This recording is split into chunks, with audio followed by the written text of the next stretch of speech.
रही है? चलो करते हैं। कौन सा टॉपिक आज? संधि। संधि कल आपने कौन सी संधि की थी बताओ? स्वर संधि कंप्लीट होगी। आज करेंगे व्यंजन संधि। और व्यंजन संधि के ना 10-15 ऐसे नियम पढ़ेंगे जिसके माध्यम से अपनी व्यंजन संधि कंप्लीट होगी। ठीक है, तो व्यंजन संधि।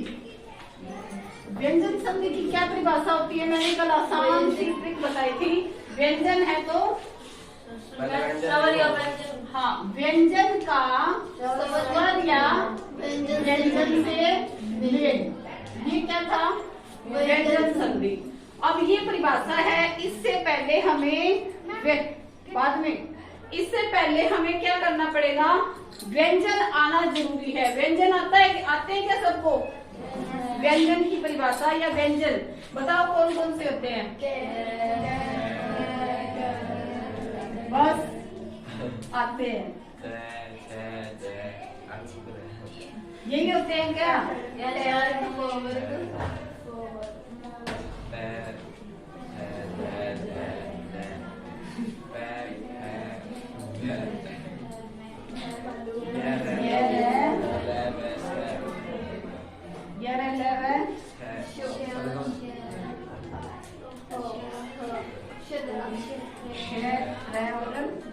ये है सारे के सारे व्यंजन।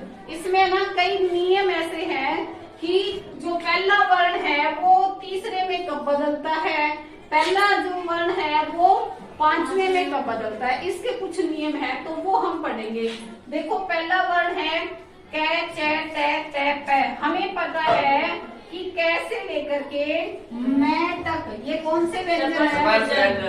ये स्पर्श व्यंजन है। लड़कियों को नहीं आते क्या? स्पर्श व्यंजन कौन से हैं? कैसे लेकर के मैं तक कौन से व्यंजन है? स्पर्श व्यंजन है।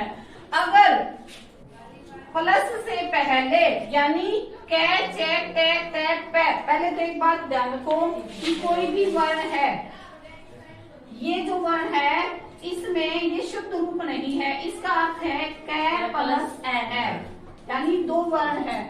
और जो व्यंजन संधि है इसमें लास्ट में आपको व्यंजन मिलेगा। ठीक है, व्यंजन के बाद होता है तो व्यंजन मिलेगा यहाँ पे, तो इसका शुद्ध रूप होगा हलंत वाला। ठीक है, तो पहला नियम है इसका कि कै, चे, टे, ते, पे, यानी पहला वर्ण जो है, पहला वर्ण तीसरे में बदलना। कैसे? पहला वर्ण तीसरे में कब चेंज होगा? ये पहला है कै, ये गै में कब चेंज होगा? जब पहली बात तो है कि कै, चे, टे, ते, पे के बाद कोई स्वर आए। स्वर समझते हो? कौन से होते हैं स्वर?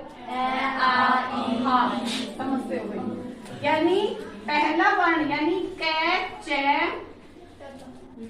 टे, ते, पे, इसके बाद क्या आ जाए? कोई स्वर, कोई भी स्वर आ जाए तो वो किस में बदल जाता है? तीसरे में बदल जाता है।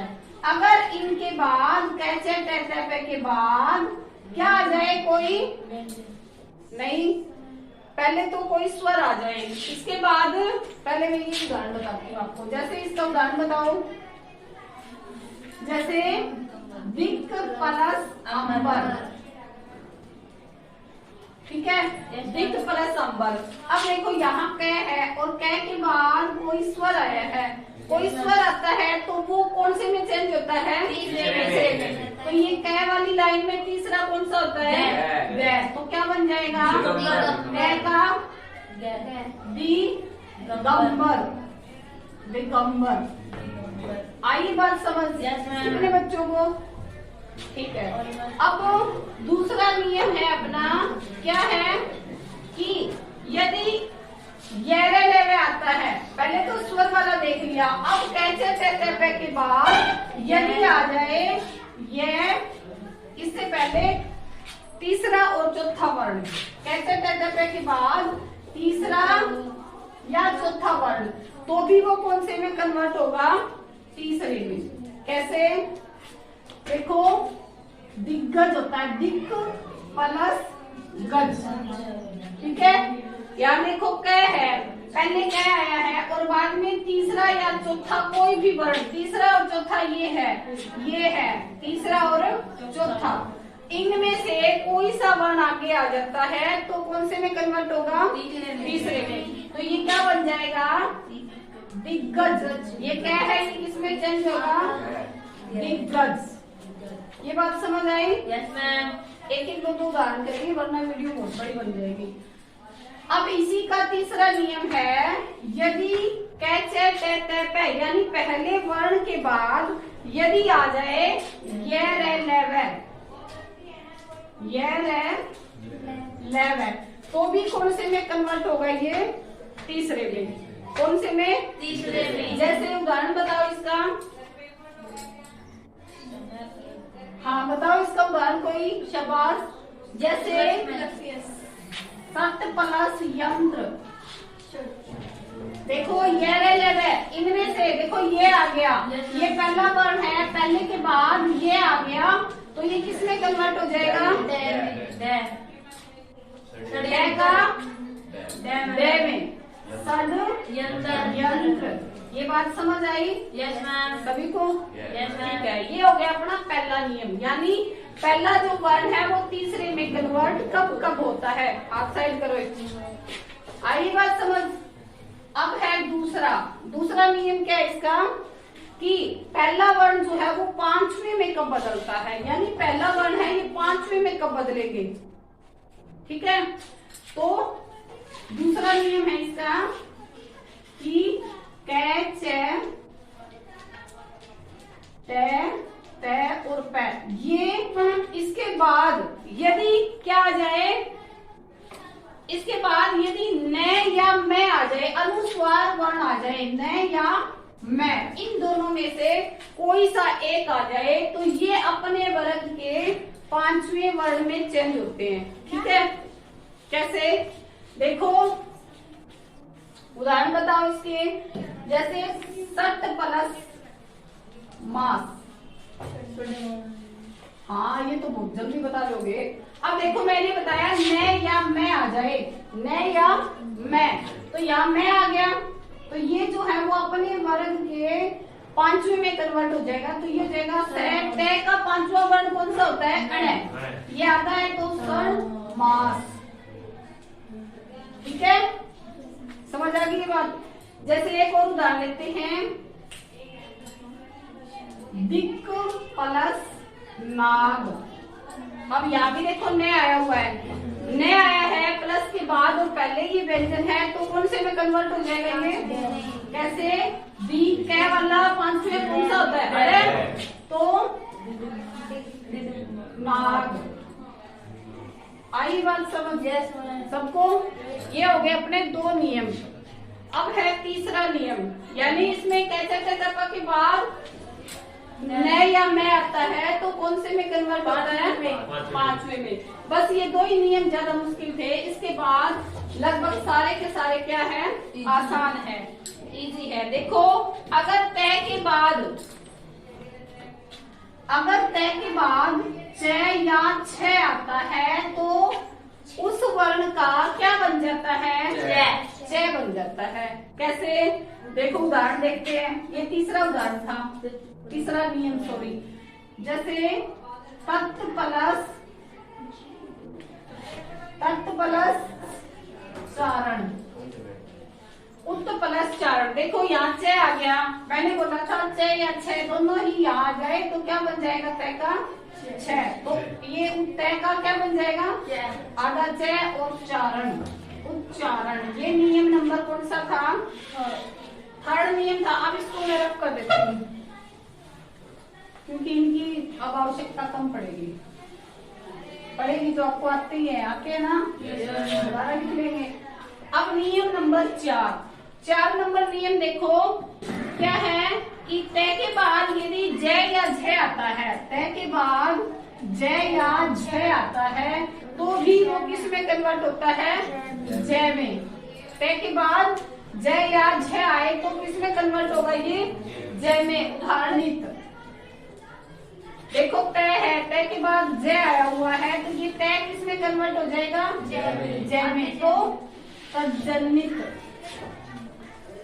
समझ आया? एक उदाहरण और बताओ इसका। जैसे जगत प्लस जननी, यानी तय है, यहाँ जय आया हुआ है तो जय है तो भी इस तय का क्या बन जाएगा? जय। तो जगत जग जननी, ऐसे ही होगा क्या? ठीक है, जग जननी। आगे देखो, अगला नियम है 5 नंबर नियम। कम से कम 10-12 नियम करते हैं इसमें अपन। 5 नंबर नियम है,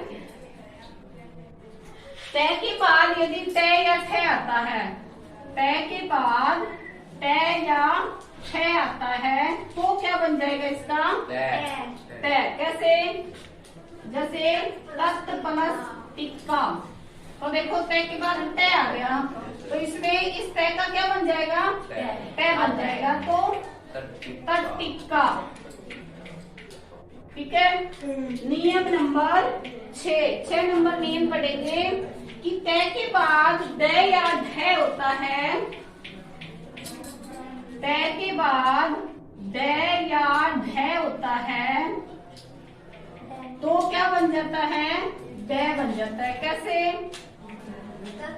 तत् प्लस दयन, उत प्लस दयन। तो यहाँ तय है, यहाँ ड है तो इस तय का क्या बन जाएगा? ड। तो उदयन। आई बात समझ? अब नियम नंबर कौन सा है? यदि ले आता है, अगर तय के बाद ले आता है तो इस तय का भी क्या बन जाता है? ले। जैसे तत्व प्लस लीन। अब देखो तय के बाद ले आ गया तो इस ले का क्या बना देंगे? आधा ले, तल्लीन।